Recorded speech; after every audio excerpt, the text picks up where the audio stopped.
नमस्कार मित्रांनो, आपल्याला माहीत आहे का? मराठेशाहीच्या इतिहासात एक असा समाज आहे ज्याचे योगदान अनेकदा दुर्लक्षित राहिले, पण ज्यांनी स्वराज्यासाठी आपले रक्त सांडले. तो म्हणजे धनगर समाज. छत्रपती शिवाजी महाराज यांच्या स्वराज्य स्थापनेपासून ते 1857चे स्वातंत्र्य युद्धपर्यंत धनगर वीरांनी इतिहासात आपली अमीट छाप सोडली आहे. आजच्या या व्हिडिओमध्ये आपण जाणून घेणार आहोत मराठी राज्यातील धनगर वीरांची गौरवशाली गाथा. छत्रपती शिवाजी महाराज यांनी मराठी राज्याची स्थापना करण्यास सुरुवात केली त्यावेळी त्यांचे सैन्यात प्रामुख्याने मराठे व हेटकरी होते. हेटकरी, हटकर व झेंडे धनगर हे एकच आहेत. स्वतंत्र मराठी राज्य स्थापनेत व छत्रपती शिवाजी महाराजांची सून ताराबाई यांनी मराठी राज्याचे संरक्षण करण्यास औरंग्याबरोबर इसवी सन 1689 पासून 1707 पर्यंत जो दीर्घ लढा दिला, त्यात मराठे व धनगर लोकच जास्त होते. त्या स्वातंत्र्याच्या लढ्यात महाराष्ट्रात राजे पांढरे, राजे देवकाते, बंडगर, शेंडगी, चोपडी, कोळीकर, काळे, गोफणे, वाघमोडे, कोकरे, ओलेकर, धायगुडे, शिंदे, मासाळ, हजारे, मदने, लांभाते, खरात, शेळकी, सलगर, पाटोळी, खताळ, माने, मुळे, फणसे, अकले, बारगल, शिंगाडे, डांगी, काकडे, गाढवे, महानवर, बर्गी, केसकर, हाकी, रुपनवर, गलांडे, गरुड, भानुसे, सोनवलकर, जांभळे, बनी, आगलावी, वाघ, वाघमारे, देसाई, देशमुख, इनामदार वगैरे घराणी प्रसिद्धीस आली. छत्रपती शिवाजी महाराजांचे वेळचे धनगर सरदार निंबाजी पाटोळा, दादाजी काकडे, व्यंकाजी खांडेकर, धनजी शिंगाडा, बनाजी बिर्जे, येसाजी थोरात, हिरोजी शेळके, बळवंतराव देवकाते, अमदोजी पांढरे, भवनराव देवकाते, मानकोजी धनगर, गोदाजी पांढरे, इंद्राजी गोरड, नाईकजी पांढरे वगैरे होते. औरंग्याच्या स्वारीच्या वेळी राजाराम महाराज जिंजी येथे असता त्यांच्याबरोबर बंडगर, पांढरे, वाघमोडे, महानवर, डोके, ढमढेरे, विठोजी सलगर असे सरदार होते. कर्नाटकमधील इंडीचे बंडगर देशमुख यांचे घराण्यातील स्त्रियांना पायात सोन्याच्या साखळ्या घालण्याचा मान सातारचे शाहू छत्रपती यांनी दिला होता. हा मान मिळवणारी घराणी महाराष्ट्रात फार थोडी होती. सन 1761चे पानिपतचे संग्रामात पुढे दिलेली मोठे धनगर सरदार होते.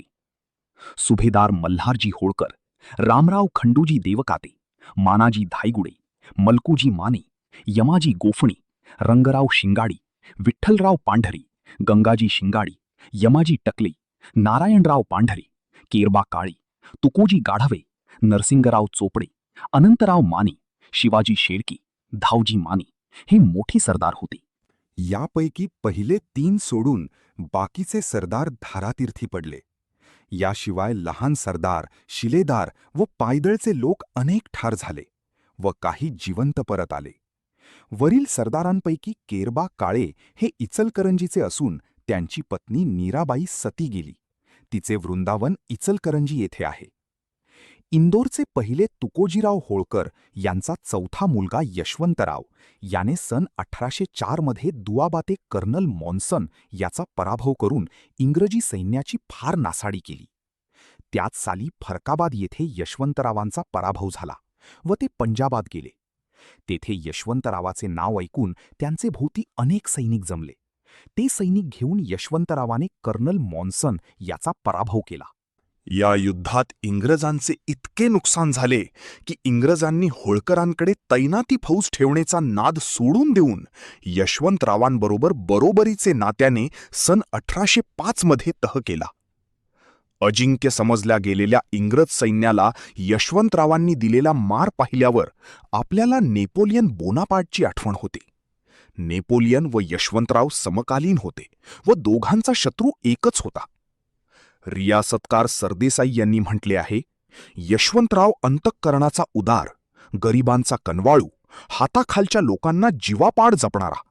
त्यावेळी त्यांच्या तोडीचा सेनानायक मराठ्यांकडे दुसरा नव्हता. यशवंतरावांची बायको तुळसा ही यशवंतरावांचेच हाताखाली तयार झाली होती. यशवंतरावांचे युद्धातील डावपेच तिला समजून आले होते. यशवंतरावांच्या पाश्चात तुळसा आपले सैनिक घेऊन इंग्रजांशी लढण्यास निघाली. पण पेशव्यांच्या सैन्याशी गाठ पडण्यापूर्वीच मोहतपूर येथे इंग्रजांनी तुळसाचा पराभव केला. पण तुळसाचे सैन्याने इंग्रजांना दिलेला मार त्यांचे लक्षात राहिला. कर्नल मॉन्सनने होळकराचे सैन्यात फितुरी करून नवाब गफूर खान याचकडून तुळसाला ठार मारिले. पुढे गफूर खानाला त्या कृत्याचा पश्चाताप झाला. यशवंतराव होळकर व तुळसा ही दोन शूर रत्ने मराठेशाहीच्या अखेरच्या काळात चमकून लोप पावली आणि त्यानंतर लवकरच मराठेशाहीचा अंत झाला. बाळकोजी व मानकोजी धायगुडे यांना तालुका खंडाळा, जिल्हा सातारा येथे 13 गावे इनाम होती. गावांची नावे मोरवे, औशी, पाडळी, खेड, नांदवड, आंदोरी, मावशी, पिंपरे, पाडेगाव, खेड बुद्रुक, बोरी पैकी एक गाव त्यांनी आपले बहिणीला दिले. पुढे सन 1761 मध्ये पानिपतच्या लढाईत या राव धायगुडे घराण्यातील सर्व लोक मारले गेले. त्यावेळी कारभारी वाघ यांनी आपणास धायगुडे आडनाव लावून सर्व वतन आपले नावावर लावून घेतले. वऱ्हाड प्रांतातील पैनगंगा नदीकाठचे हटकर धनगर लोकांनी सन 1857 सालचे स्वातंत्र्ययुद्धात इंग्रजांचे विरुद्ध भाग घेतला होता. इंग्रजांनी त्यांना माफी देण्याचे आमिष दाखवून पकडून सुमारे 150 लोकांना फाशी दिली. मित्रांनो, हा इतिहास केवळ भूतकाळ नाही, तर तो आपल्या पराक्रम, बलिदान आणि स्वाभिमानाची ओळख आहे. यशवंतराव होळकर आणि तुळसाबाई होळकर यांसारख्या वीरांनी शेवटपर्यंत इंग्रजांविरुद्ध लढा दिला आणि मराठेशाहीचा अभिमान जपला. आज गरज आहे हा इतिहास पुढच्या पिढीपर्यंत पोहोचवण्याची.